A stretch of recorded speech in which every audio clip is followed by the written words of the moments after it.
ಇಲ್ಲೊಬ್ಬ ವಿವೇಕಿಯ ಸೊಗಸಾದ ಮಾತನ್ನು ಕೇಳಿ, ಶಕ್ತಿ ಇಲ್ಲದವನು ಸಿಟ್ಟು ಮಾಡ್ತಾನೆ, ಸೇವೆಯಲ್ಲಿರುವವನು ಗೌರವವನ್ನು ಅಪೇಕ್ಷೆ ಪಡ್ತಾನೆ, ಹಣವೇ ಇಲ್ಲದವನು ಆಸೆ ಪಡ್ತಾನೆ.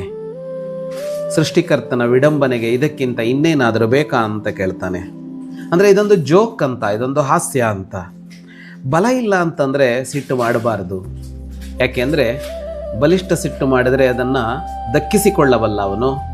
ಬಡವ ಸಿಟ್ಟು ಮಾಡಿದರೆ ಯಾರು ಕೇಳ್ತಾರೆ? ದುರ್ಬಲ ಸಿಟ್ಟು ಮಾಡಿದರೆ ಯಾರು ಕೇಳ್ತಾರೆ? ಸೇವೆಯ ಕಾರ್ಯದಲ್ಲಿದ್ದೀವಿ ಅಂದರೆ ಗೌರವ ಕೊಡೋದಿಲ್ಲ. ಸೇವೆಯ ಕಾರ್ಯಕ್ಕೆ ಇಳಿದ ಮೇಲೆ ಗೌರವದ ಅಪೇಕ್ಷೆಯನ್ನು ಬಿಟ್ಟು ಬಿಡಬೇಕಂತೆ. ಹಾಗೆಯೇ ಜೇಬಲ್ಲಿ ಹಣ ಇಲ್ಲ ಅಂದರೆ ಆಸೆ ಪಡೋದು ಯಾಕೆ? ಆಸೆ ಈಡೇರಬೇಕು ಅಂದರೆ ಹಣ ಬೇಕು. ಆದರೆ ಹಣ ಇಲ್ಲದವನಿಗೆ ಅದಾಗೋದಿಲ್ಲ ಅಂತ ಹೇಳ್ತಾ ಸಮಾಜ ಎಷ್ಟು ವಿಚಿತ್ರವಾಗಿ ವರ್ತಿಸುತ್ತೆ ಅಂತ ಹೇಳ್ತಾನೆ. ಹೀಗೆ ಮಾಡಬೇಕು ಅಂತಲ್ಲ, ಇದು ಅವನ ವ್ಯಂಗ್ಯ. ಶಕ್ತಿರಹಿತೋಪಿ ಕುಪ್ಯತಿ ಸೇವಾಸಕ್ತೋಪಿ ಮಾನಮುದ್ವಹತಿ ಅಧನೋಪಿ ಹಿ ಕಾಮಯತೆ ಜಾನಾತಿ ವಿಧಿರ್ ವಿಡಂಬಯಿತು.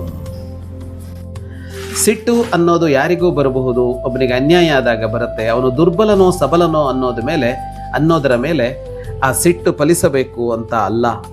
ಒಬ್ಬ ದುರ್ಬಲನಿಗೆ ಸಿಟ್ಟು ಬಂದರೂ ಕೂಡ ಅದನ್ನು ನಾವು ಸ್ವೀಕರಿಸಬೇಕಾಗತ್ತೆ. ಹಾಗೆಯೇ ಹಣ ಇಲ್ಲದವನು ಆಸೆಪಟ್ಟು ಅವನ ಆಸೆಯನ್ನು ಈಡೇರಿಸಿಕೊಳ್ಳುವಂತೆ ಒಂದು ಸಮಾಜವನ್ನು ನಿರ್ಮಿಸಬೇಕಾಗತ್ತೆ. ಸೇವೆಯ ಕಾರ್ಯದಲ್ಲಿದ್ದವನನ್ನು ಕೂಡ ಗೌರವಿಸಬೇಕಾಗತ್ತೆ. ಹಾಗೆ ಮಾಡ್ತಾ ಇಲ್ಲ ಸಮಾಜ ಅನ್ನೋದು ಈ ವಿವೇಕಿಯ ವ್ಯಂಗ್ಯ. ಶುಭಂ ಭೂಯಾತ್.